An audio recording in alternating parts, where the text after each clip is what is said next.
Welcome to WYCD Wicked. That stands for What You Can Do. Your old pal Jake, and today we are talking about the state of MAGA, as in how far away from reality they are, and how that should inform how we act going forward. I think a lot of times we waste time on the debate about how should we try to drag them along with us, and I'm here to make the case that, ironically, the harder we try to reach back into the muck and pull them onto the path of decency, the more they're going to resist. So I got a couple of examples, one from Joy Reid, another from the Sunday edition with Jonathan Capehart. Just general despicable behavior and delusion to look at. One side, we're looking at what the MAGA supporters are thinking and feeling. They're most devout, the people attending rallies still. And the other, what the people they elect do while in office. Then, following that, the consequences of GOP legislation. We have prevailing wage laws having been weakened or done away with entirely in a couple of states. We'll tell you what those are and what the consequences were now that a study is out about it. Let's get right to it. By the way, happy Monday, folks. Delighted to start the week with you. Really enjoyed doing Salty Saturday. It's as I'm about to go into, I don't think it's necessarily worth engaging with MAGA folks all that much, but ooh, is it satisfying? I suppose it's worth it in that it is quite satisfying to heckle back a little bit. But I'd like to offset that. If we're going to do focus on any comments, I'd rather focus on you all. Perhaps do a Sunday show of some sort where we go through the comments you guys left. I don't know. Let me know in the comments if that sounds like something that would be fun for you, like a question and answer show. You guys tend to give really cool questions that like get me going off on tangents. It might be fun to collect those throughout the week and just do a show on that. So let me know if that sounds like it'd be of interest to you, and that's something we'll start putting together. If not, no worries. There is plenty going on in politics. Let's have a look at the readout.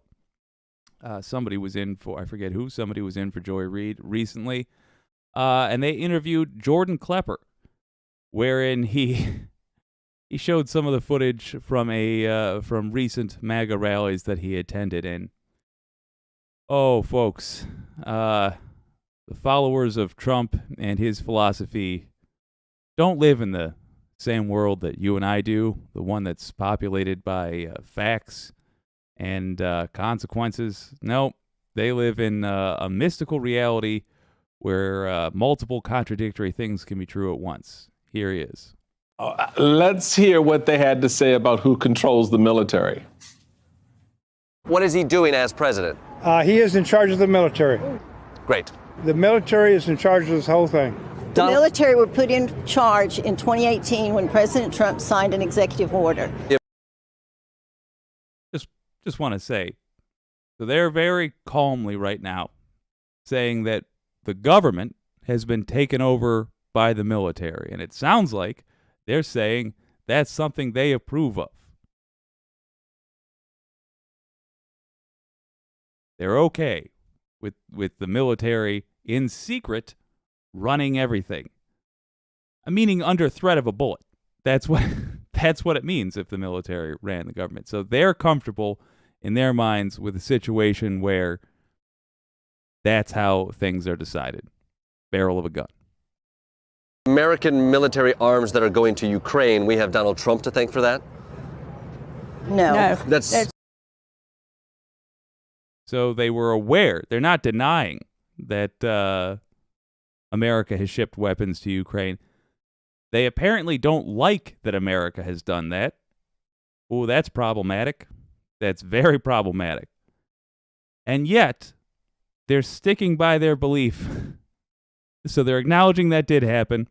They don't think that's something Trump would have done. Ooh, that's telling in and of itself. And yet they're saying, what? Let's find out. Two militaries. There's two militaries. So in their mind, the military has had a civil war that they've kept quiet. They have kept the civil war quiet. And yet, one is running half the government, the other's running, I guess, the foreign policy? There's two militaries. There's a good and a bad. So there's two militaries. Okay. Donald Trump's in charge of the good one. Yes. Biden's in charge of the bad military? That's exactly right.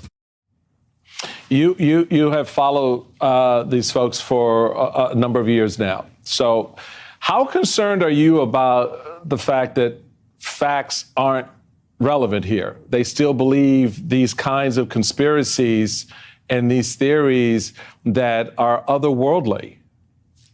The fact that facts aren't relevant isn't new, but I'm still surprised at these events, which should be worrisome to everyone. The fact that there's still ideas out here that go beyond what I've already heard at many of these events, it deeply concerns me. There's a larger question as to how widespread the support is. I think that's Okay. Well, I agree with him. I'm sure that's not everybody. The fact that you seem to get interviews like this all the time when you go to these rallies means it's a significant enough thing that multiple journalists can pick it up.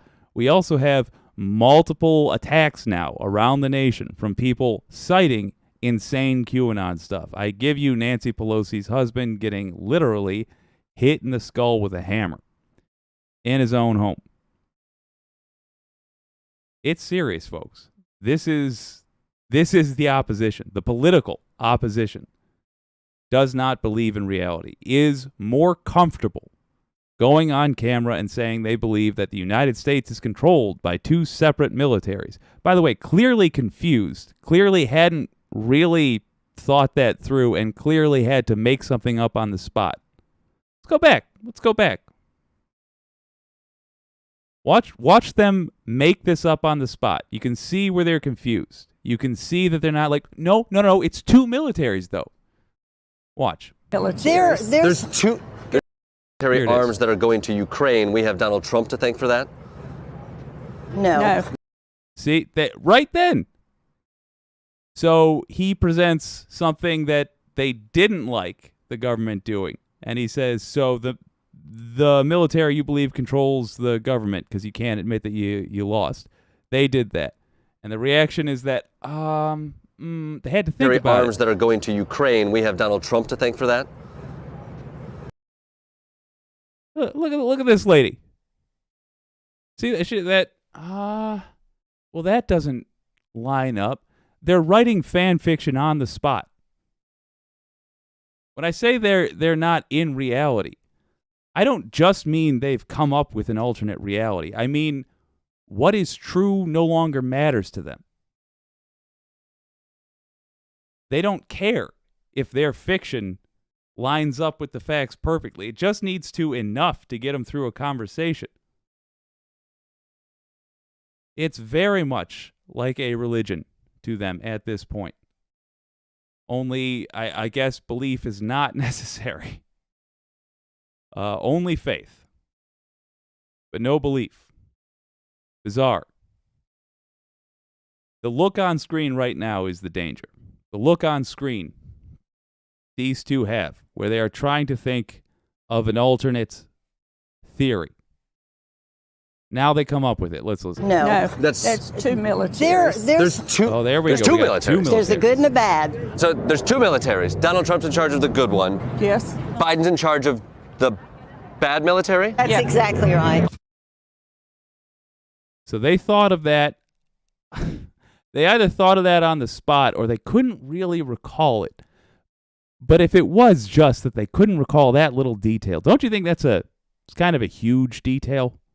Like that's kind of a core belief. Like if you really thought that the military was secretly running things and then all of a sudden it does something that's totally contrary to what you think ought to happen, to what you think this military would do, don't you think it would be a big deal to you to figure out what's going on? And wouldn't that be a core part of your beliefs? So when you're interviewed by Jordan Klepper, you can right off the bat say, well, the thing is, we have a domestic military situation right now, and unfortunately a split with, you would lead with that, is my point. That is a big enough deal. That's a big enough part of your story that you would lead with that. But they don't really believe this. They're playing pretend. Dangerously. They are LARPing with politics. They think nobody understands this. Nobody at our level understands this. All those lefties are also just making up stories. Clearly, we need to just make up some strong stories of our own. The interview goes on. I've left the clip in there. Let me let Jordan Klepper finish this up. I'll quit ranting about these folks. Just saw there are folks out there who will deny reality to its face, and will just blindly put their vote in and their life behind this one man, no matter what he says. And that's, as always, it's scary this time around. Yeah, it. So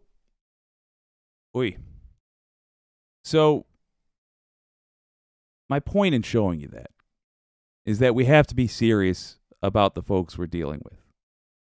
I've seen so many people on the left try to approach us saying like, well, listen, you can't be mean to these people. You can't be brusque with them. You can't be this and that and the other thing.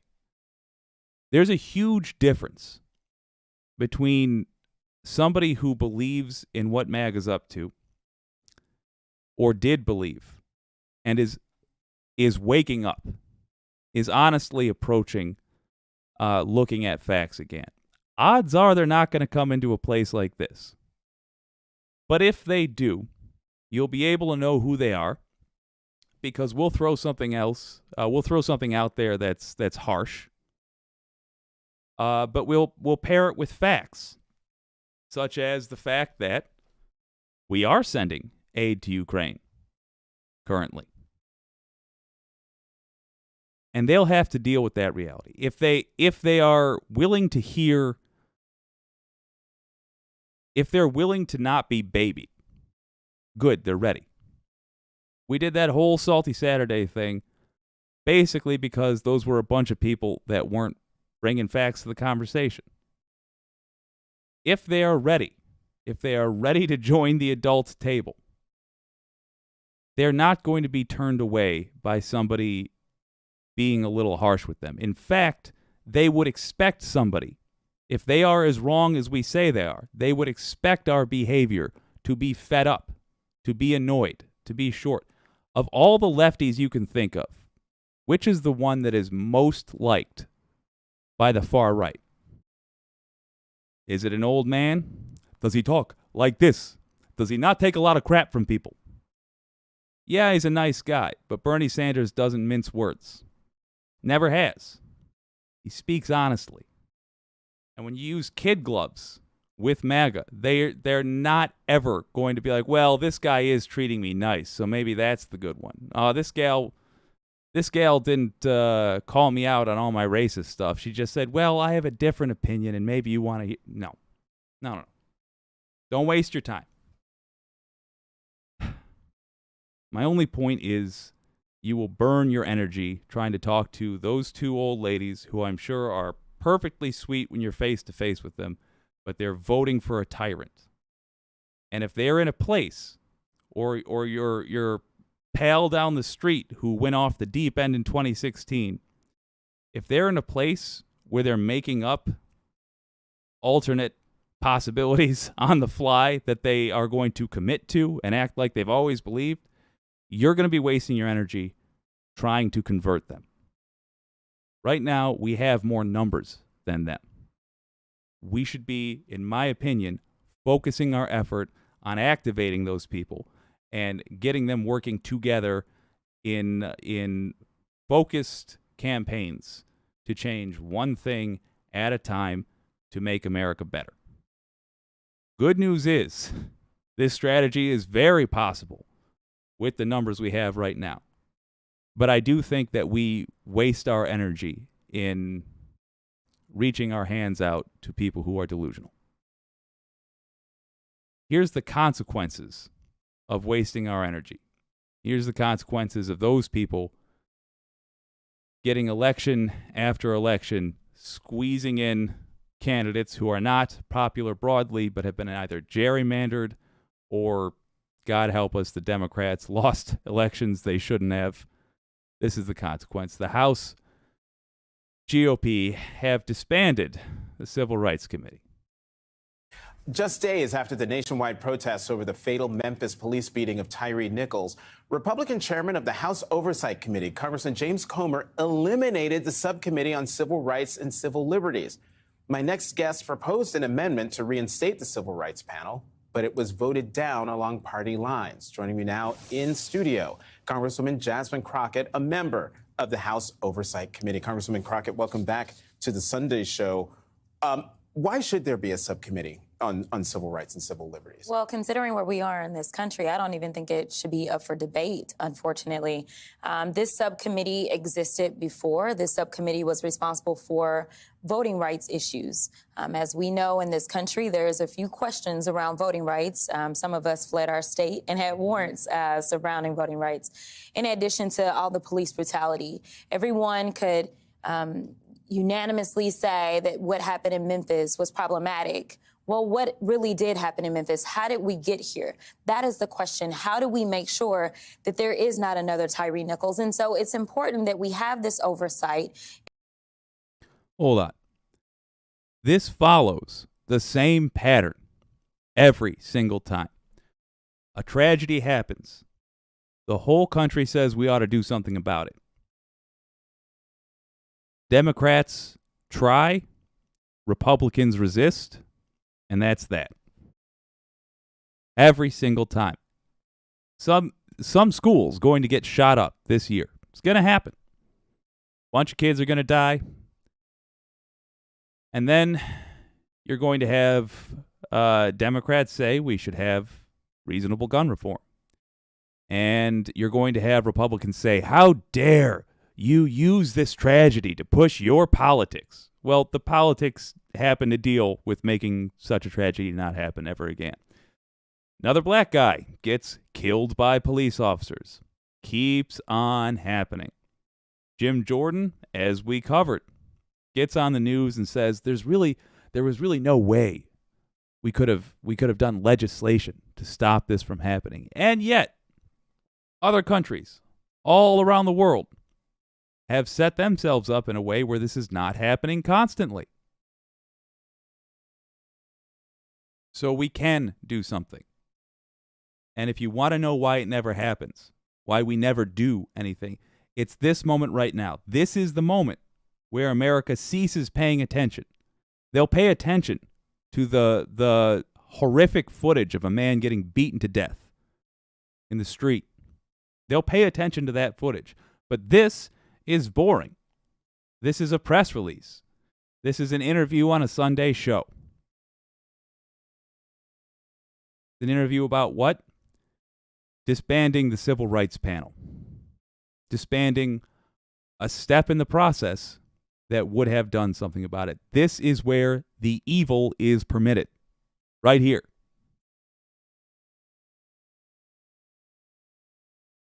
This is, if you want it to stop, the sort of thing we need to show our representatives that we care about. And we use it in a smart way. The idea that next week I'm going to be dealing with Twitter and Hunter Biden's laptop, these are the priorities, that is a problem when we have people that are dying in the streets. So I think that this was a very common sense amendment, and Marjorie Taylor Greene seemed to agree, kinda. Kinda. You brought her up. Let's play this, what she had to say about Tyree Nichols. Yeah, don't get excited. Marjorie Taylor Greene has not put on a Black Lives Matter shirt all of a sudden. I do agree with you about Tyree Nichols' death. I watched the video, and it was tragic and extremely difficult to watch. I would also like to point out that that city is Democrat-controlled, and the 5 officers that have been arrested and charged are Black And I think that this isn't an issue of racism or anything like that. I'd like to also point something that I'd hope you share with me. It is an issue of racism if the system itself is designed to push down a specific race. There's a woman in this room whose daughter was murdered on January 6th, Ashley Babbitt. And Jesus. Ashley Babbitt there's never been a trial. As a matter of fact, no one has cared about the person. Yeah, because it would be uncouth to hold a trial for a dead woman, and if there was a trial to be held about her death, it would be to underline how responsible she was for it. Sad? Yes. You know what? Maybe put Fox on trial for inducting her into a cult. Maybe put QAnon, the guy that is behind that account, on trial. Sure, not the person that shot her. She was trying to overthrow the country. Person that shot and killed her. Congresswoman Crockett, wow. Ashley Babbitt was an insurrectionist. I said it. Your reaction to Congresswoman Green? Before she goes, not controversial to say that. She absolutely was. So interestingly enough, this was just an organizational meeting. And so it was my first time. So I was like, where is the clapback button? I was like, which button is the... Because I didn't know, but, it was really offensive. He had not even been buried, and you drew this false equivalency. There was no equivalency. This was a black man driving down the street in America trying to get to his mama's house who had not committed a crime versus an insurrectionist who was coming to kill some of your colleagues or harm them in some way. The fact that you think that they're on the same level is a problem for me, because you're basically saying that a white woman in America committing a crime should be given the same deference as a black man who simply was driving down the street, not committing a crime. She's literally saying that. She's literally saying that. Yeah. You think that that's the same level? And the fact that she had that young lady's mom in the room as a prop on that day, it was almost like we planned this and I walked into it. But it is offensive. We do know that we need, part of this that you didn't play was her talking about our prisons. And so she said, we do need to investigate, because the January 6ers that are going to jail and prison, you know what? That's a problem. Those conditions are bad. All of a sudden we care about. All of a sudden it's bad because of the January 6th insurrectionists, folks. Unbelievable. I even as I'm saying it, absolutely believable. Oy. So both these issues on the MAGA voters as well as the people they have voted into office. What can we do? Number one, folks, vote in primaries. The primaries are how we move the Overton window. The scale of what is acceptable in American politics. That has been going right for a very long time. Lefties have not been, by and large, very involved in politics. Every step of the process, we got to be there. Primaries being among the most important in terms of your overall things you can do. Also, our representatives are still used to us not paying attention. They're used to us not watching that clip just then. They know we saw the clip of Tyre Nichols being killed. They know we saw that, or at least are aware that it happened. Most of them do not know that we saw that just then. That we're aware that Republicans are doing things right now to ensure that this keeps on happening.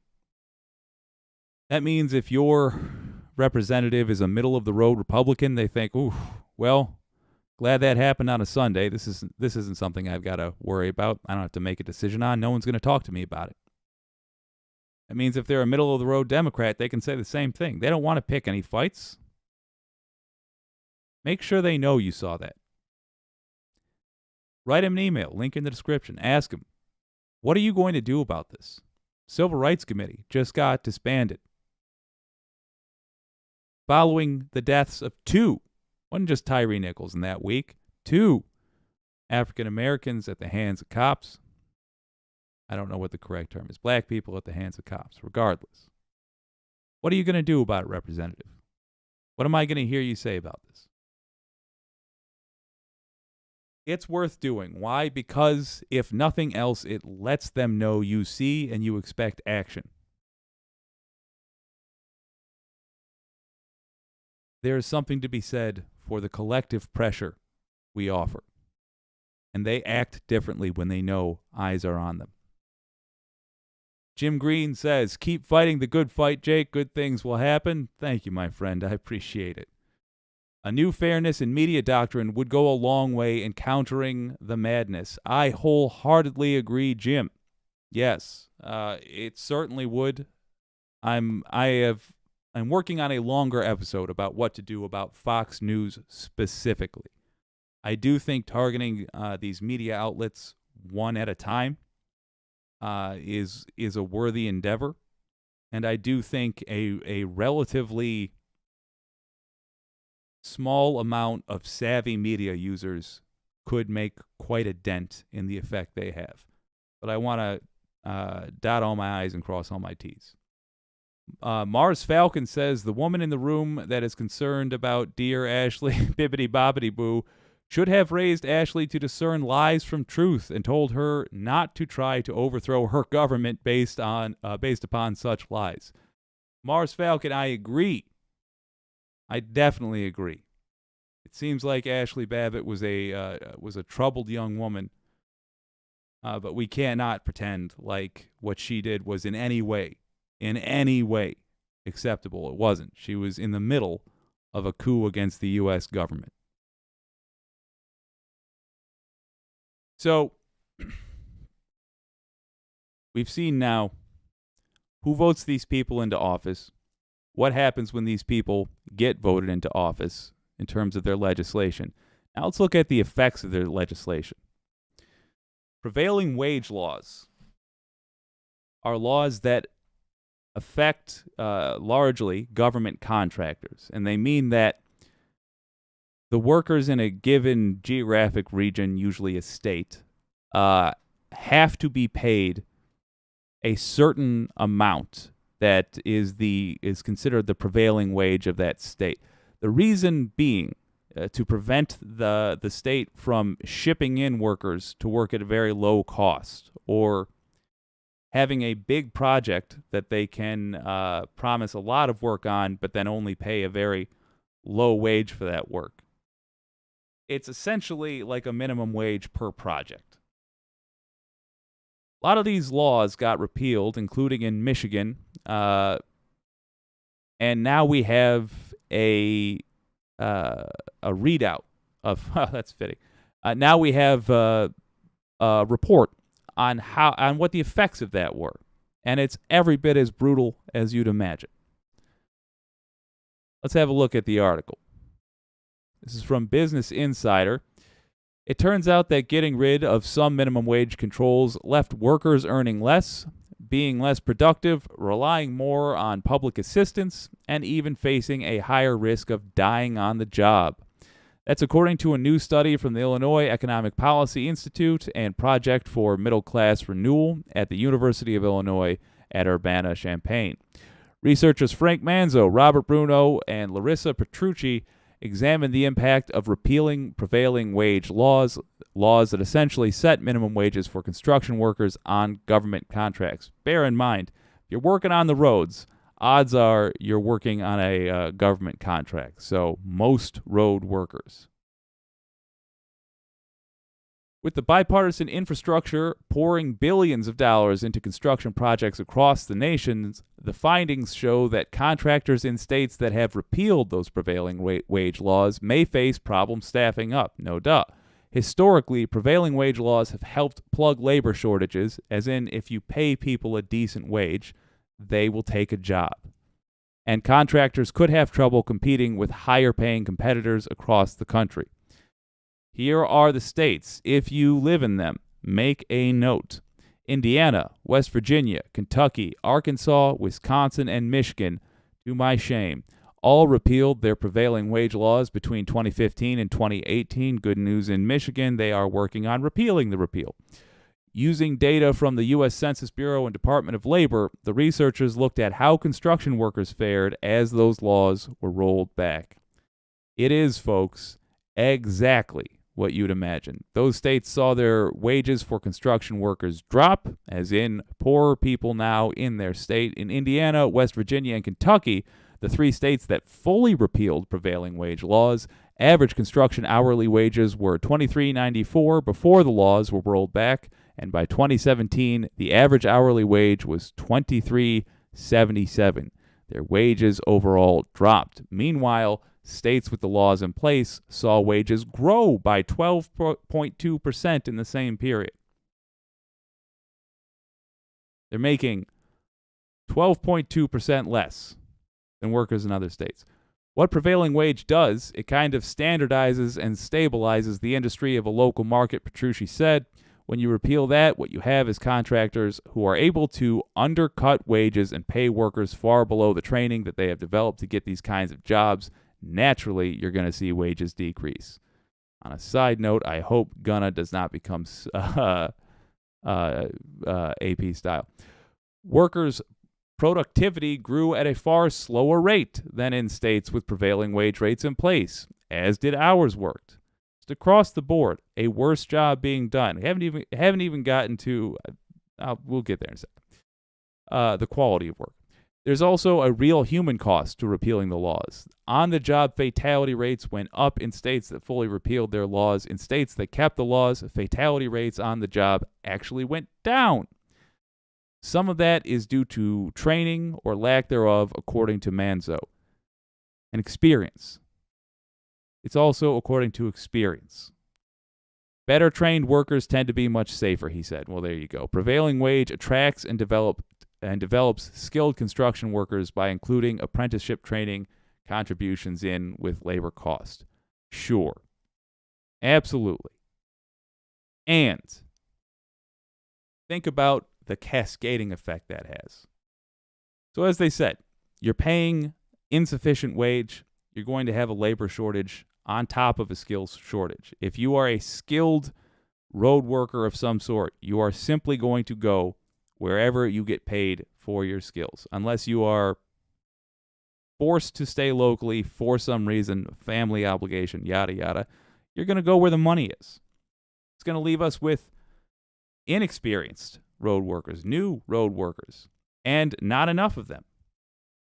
So you'll have overworked. Those that have experience that stay behind, they're going to be overworked. They're going to be working with a bunch of new guys. You're going to have mistakes from rushing, as well as mistakes from rushing then, as well as mistakes from newbies, as well as mistakes from newbies rushing to try to get a job done. How quality is that road being worked on? How reliable is that bridge that was built? Less than in states that had prevailing wage laws. The farther down you get, starts with that really fascinating Jordan Klepper interview. And let's see these ladies say crazy things. Yeah. And because they don't live in reality, they give us what? Marjorie Taylor Greene in office. Gets a little more boring. It's something that happened behind the scenes. It's a motion to disband this committee or that.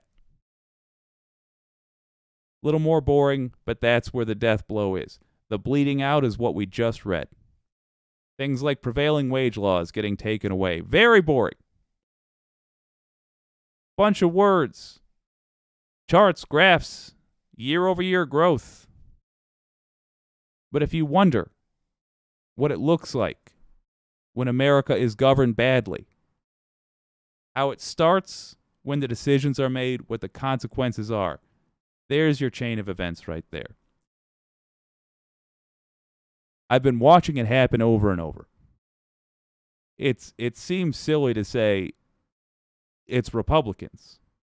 Truth be told, it's not just Republicans. There's corruption with Democrats.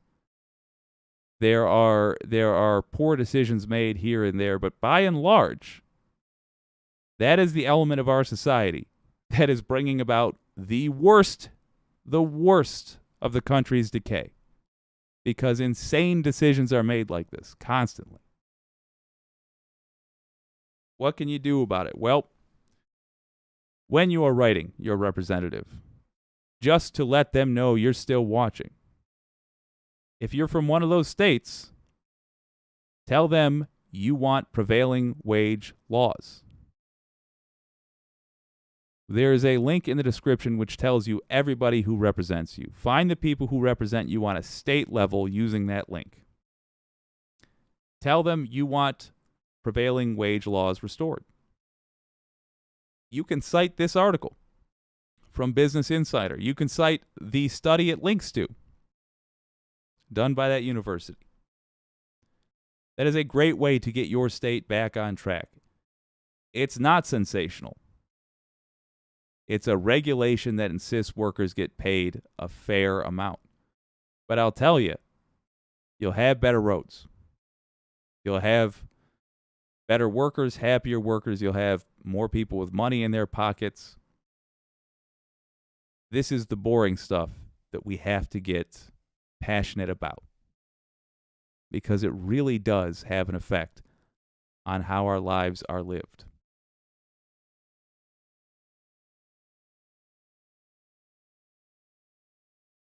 Well, let me know if you think we should do a show that focuses on viewer comments from the Wicked community. I like the idea, but I don't want to put you on the spot if it seems like something that would be not fun for you. If it sounds like fun to you, put in the comments. I'm going to work on the next What You Can Do Now. This has been WYCD Wicked. Thank you for joining me on this Monday morning. That stands for What You Can Do. I'll see you next time.